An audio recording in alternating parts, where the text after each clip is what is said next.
So இந்த வீடியோவில் என்ன பார்க்க போகிறோம் அப்படின்னா, வெல்கம் டு த இன்ஜினியர். இந்த வீடியோவில் என்ன பார்க்க போகிறோம் அப்படின்னா, க்யூரிங் டைம். ஸோ பாருங்கள், இது பிளிந்த் பீம். இது பிளிந்த் பீம் கீழே வந்து நம்ம ஃபூட்டிங் இருக்கும். ஃபூட்டிங் வந்து 3 to 7 days ஃபூட்டிங் க்யூரிங் பண்ணலாம், வாட்டர் க்யூரிங் பண்ணலாம். நெக்ஸ்ட்டு வந்து இந்த பிளிந்த் பீம்க்கு என்ன ஆல்மோஸ்ட் 7 days வந்து க்யூரிங் பண்ணும். எப்படி பண்ணோம் அப்படின்னா, ஃபஸ்ட்டு நாள் வந்து கேஸ்ட் பண்ணும்போது நெக்ஸ்ட் டே வந்து ஒரு நாள் க்யூரிங் பண்ணுறதுக்கு விட்டுறணும். அதுக்கப்புறம் வந்து இந்த ஸ்டில் லெவல் பிரிக் ஒர்க் வந்து கன்ஸ்ட்ரக்ட் பண்ணே வரணும். அது சைட் பை சைடு வந்து க்யூரிங் பண்ணிகிட்டே வந்து அதுக்கப்புறம் வந்து இந்த பிரிக் ஒர்க் ஆல்மோஸ்ட் வந்து suppose sill level work brick work இருக்குது. அதுக்கு மேலே வந்து 7 feet லெவல் பிரிக் ஒர்க் இருக்குது. அதுக்கப்புறம் வந்து true ceiling level brick work இருக்குது. ஸோ இது வந்து ஆல்மோஸ்ட் பிரிக் ஒர்க் வந்து 3 days வந்து க்யூரிங் பண்ணலாம். நெக்ஸ்ட்டு வந்து எங்கெங்கேயோ அந்த கான்க்ரீட் பண்ணுறோமோ like plinth beam, column, next வந்து இது வந்து லிண்டல் பீமு, நெக்ஸ்ட்டு வந்து drop beam and slab.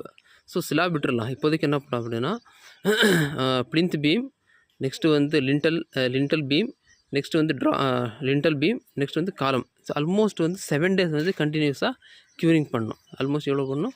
7 days curing பண்ணால் தான் அது வந்து அந்த மேக்ஸிமம் ஸ்ட்ரென்த்துக்கு வந்து ரீச் ஆகும். ஸோ நெக்ஸ்ட்டு என்ன ஆகும் அப்படின்னா, ஸ்டேஜஸ் வந்து ரூஃப் லெவல் வந்து எத்தனை நாள் வந்து க்யூரிங் பண்ண சொல்லி இப்போ சொல்ல போகிறேன். இந்த ரூஃப் லெவல் நம்ம மோல்டிங் போடுறது இருக்குங்களா, ரூஃப் சீலிங்கு, இது ஆல்மோஸ்ட் வந்து மேக்ஸிமம் மினிமம் வந்து 14 days வந்து க்யூரிங் பண்ணணும். மினிமம் 14 days க்யூரிங் பண்ணணும்.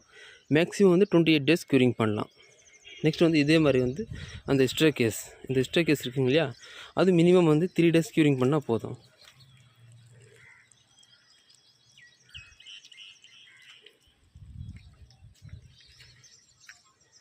கண்டிப்பாக இது உங்களுக்கு யூஸ்ஃபுல்லாக இருந்துச்சுன்னா please like and share and subscribe to this channel.